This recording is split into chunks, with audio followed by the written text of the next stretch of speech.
할렐루야.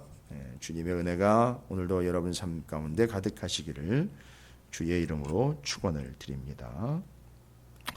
오늘도 우리는 또 어제와 같고 내일도 오늘이랑 별다를 거 없을 것 같지만 찬양으로 귀한 이 시간을 시작을 했고요.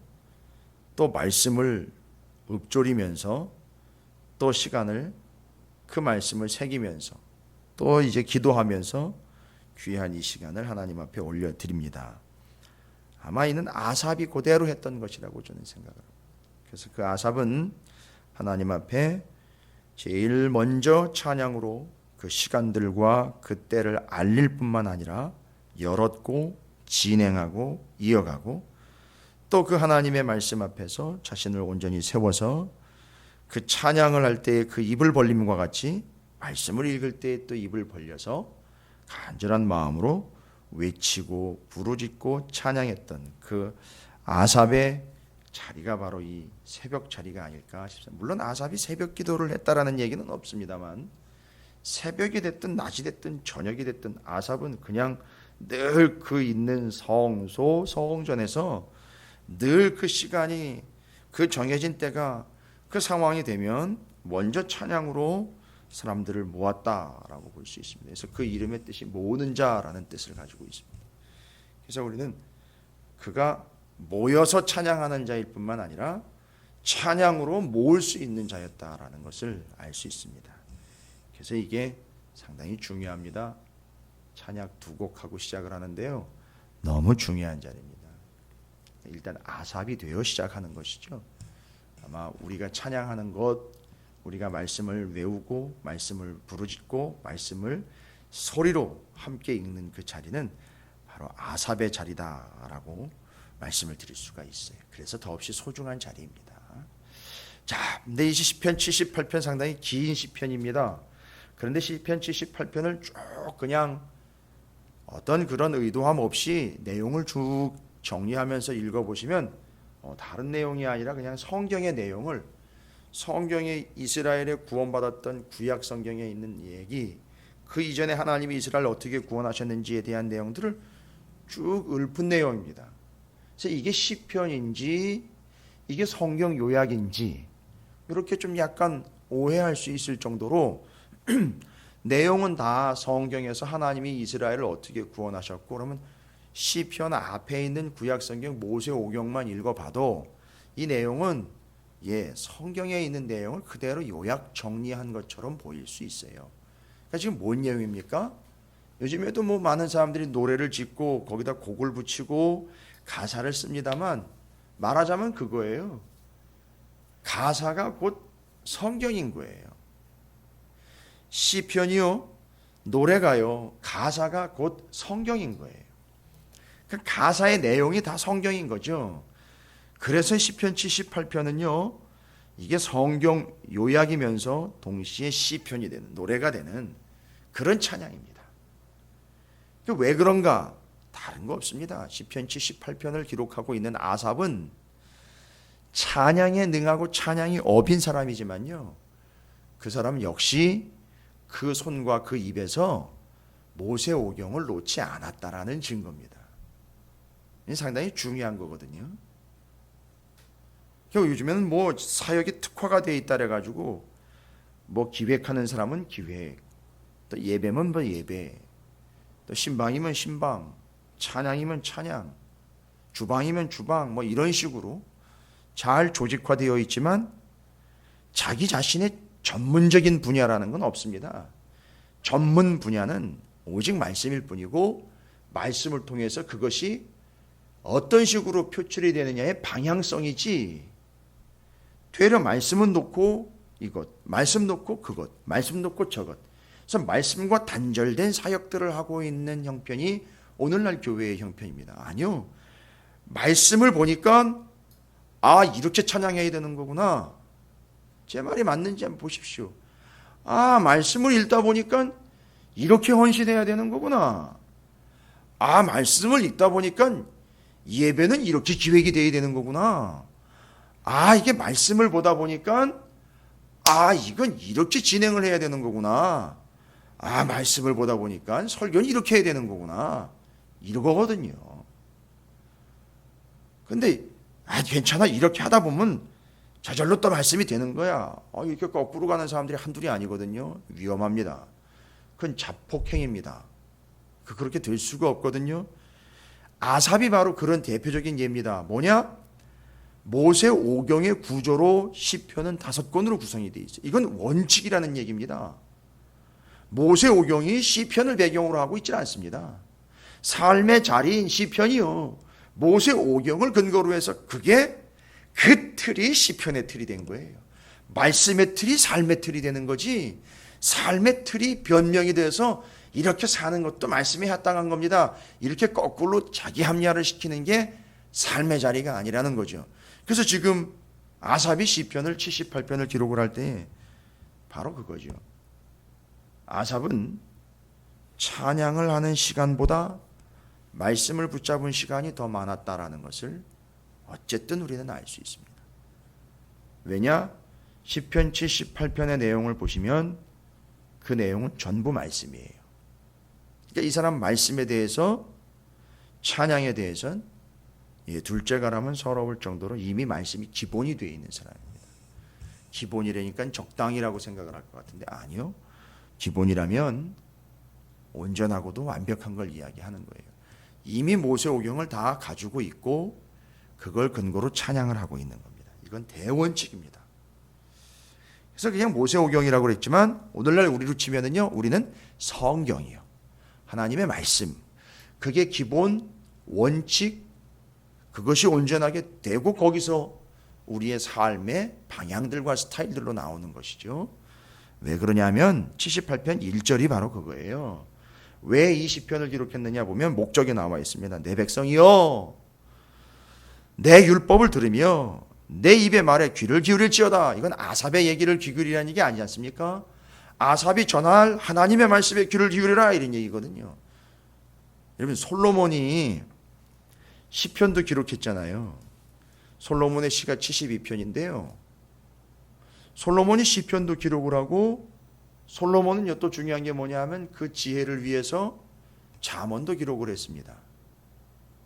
그러니까 솔로몬은 찬양도 하고 또 잠언도 기록한 지혜의 사람이라고 할 수 있죠.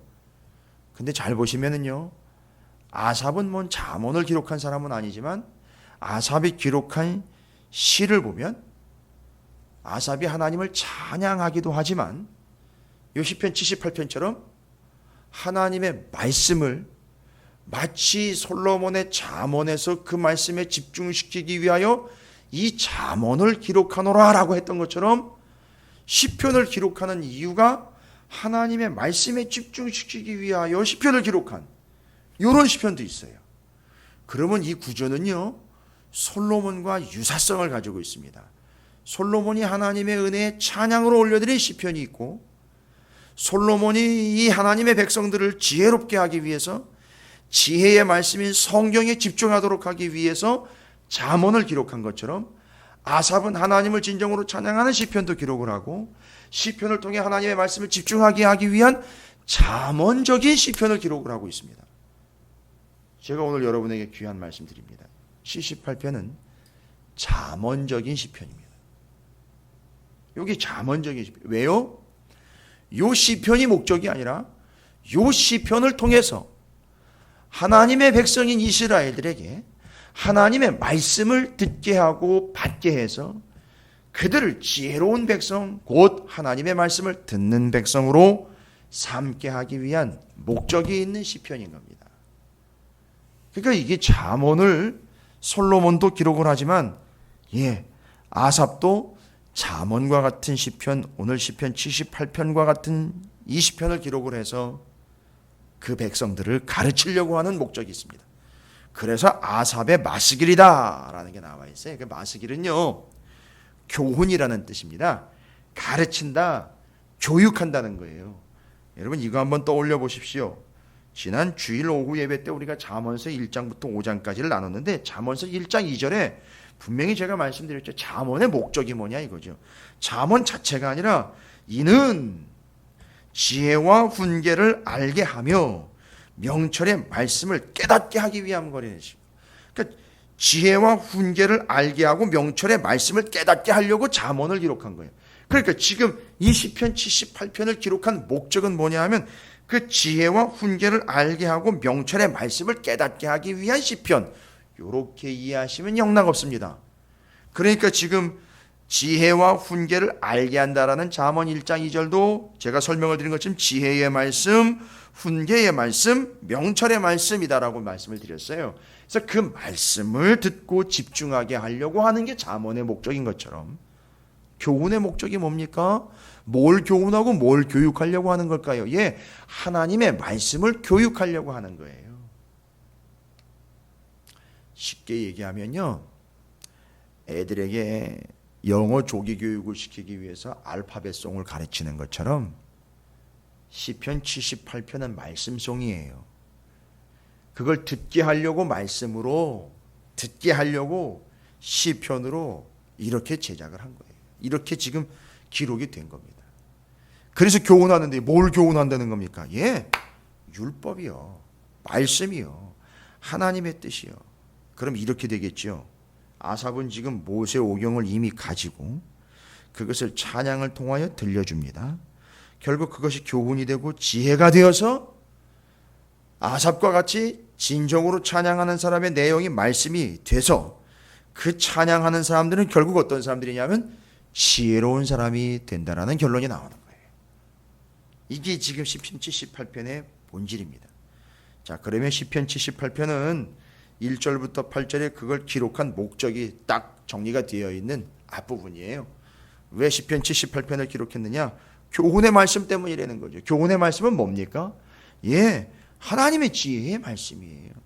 그러니까 지금 뭐 굳이 꿰어 맞추는 게 아니라 잠언서가 지난 주일에 우리가 함께 나눴던 지혜의 근본이 무엇이고 지혜에 대해서 집중하려고 그 말씀들이 우리에게 본질을 말씀해 주었던 것처럼 참 정확하게도 이렇게 맞아떨어지게 아삽 같은 경우는 찬양을 통해 이스라엘 백성들에게 말씀을 전하여 듣게 하고 그렇게 해서 그들을 지혜롭게 하려고 하는 바로 지혜로운 사람의 예가 아삽이다라는 걸 또 한 번 우리는 볼 수 있습니다. 그래서 거기 1절과 2절을 보면 내 백성이여 귀를 기울일지어다. 여러분 요 틀 기억하시죠? 백성아 들어라, 아들아 들어라. 예, 잠언에 이미 나와 있던 거예요. 누구야 들어라? 백성아 들어라. 쉐마 이스라엘 들어라. 이스라엘이여 들어라, 들어라라고 이야기해요. 왜요? 지혜롭게 하는 말씀이다. 하나님의 말씀이다. 교훈의 말씀이다. 그리고 그 말씀을 어떻게 알아? 뭘 교훈하는 거지요? 교훈의 말씀 들어라. 2절과 3절에는요, 듣고 가르쳐 그것을 드러내는 삶을 살도록 해라. 이게 목적이에요. 하나님의 말씀이 자체가 목적이고요, 그 말씀을 듣고 가르치고 드러내는 삶을 사는 게 목적입니다. 5절과 6절에서 뭐라고 얘기합니까? 여호와께서 증거를 야곱에게 세우시며 법도를 이스라엘에게 정하시고 우리 조상들에게 명령하사 그들의 자손에게 알리라 하셨으니, 예, 너만 알고 끝나는 게 아니라 너 후손에까지 계속해서 아들아 들어라, 아들아 들어라를 반복하라는 거죠. 이스라엘이 오늘까지 이게 이어져 있고 이것이 그 근간이 되고 있는 게 이스라엘을 떠받치고 있는 힘입니다. 근데 이제 거기에 핵심인 메시아가 빠져버려서 예수 그리스도를 인정하지 않는 것이 문제지만 그들은 그렇게 해서 계속 그 자손들에게 아들아 들어라, 아들아 들어라 라고 대를 이어오고 있다는 거죠. 벌써 수천 년을 그렇게 오고 있습니다. 그러면 그 목적이 뭡니까? 이렇게 해서 계속 그 하나님의 말씀, 지혜의 말씀을 계속 듣게 해서 그들의 삶이 어떤 삶을 살도록 하기 위함이냐? 7절과 8절을 보시면 7절에요. 그 하나님의 말씀을 계속 들어라, 들어라 가르치고 해서 목적하는 바는 다른 게 아닙니다. 7절을 보시면 그들로 그들의 소망을 하나님께 두며, 이겁니다. 우리가 다른 것에 소망을 두는 게 아니라 하나님께 소망을 두는 겁니다. 여러분, 이 하나님께 소망을 두는 게 어떻게 소망을 두는지 이제 아삽이 얘기하는 거예요. 1절부터 6절까지가 되어야 하나님에게 소망을 둘 수 있어요. 목사가 아무리 강대상에서 하나님에게 소망을 두세요. 아니요. 절대 소망 두지 못합니다. 안 두는 게 아니라요. 못 둡니다. 바둑을 안 두는 것하고 못 두는 것하고는 천지 차이거든요. 그런데 이거는요. 소망 마찬가지입니다. 소망을 안 두는 게 아니라 못 두는 거예요. 뭘 어떻게 하나님께 소망을 둬야 될지 모르는 거예요. 그래서 지금 앞에 있는 내용 쫙 요약해 보십시오. 소망을 하나님께 둔다는 건 뭐예요? 아들아 들어라. 너희는 지혜로워야 한다. 너는 말씀을 율법을 들어야 된다라는 걸 계속 붙잡고 온 거죠. 그 말씀을 그렇게 해서 붙잡고 오지 않으면 소망을 둘 수가 없어요. 그럼 굳이 쉽게 얘기하면 그 하나님의 말씀이 소망인 거예요. 그러니까 그걸 계속 붙잡고 있지 않으면 소망 없는 겁니다. 그러니까 우리는 막연하게 희망이나 소원하는 말을 계속 읊조리면 그게 소망을 두는 것처럼 착각을 하는데 아니요. 진짜 소망을 두는 사람들은요.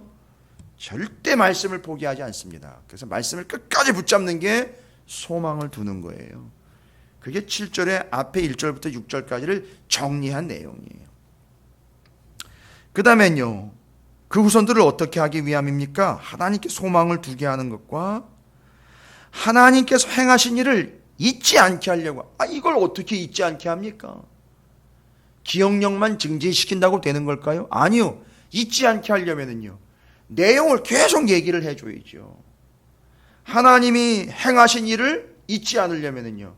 성경 계속 읽어야지요. 성경 계속 배워야지요. 말씀을 계속 그 율법의 말씀을 외워야지요. 거의 딸딸딸 외우듯 해야지요.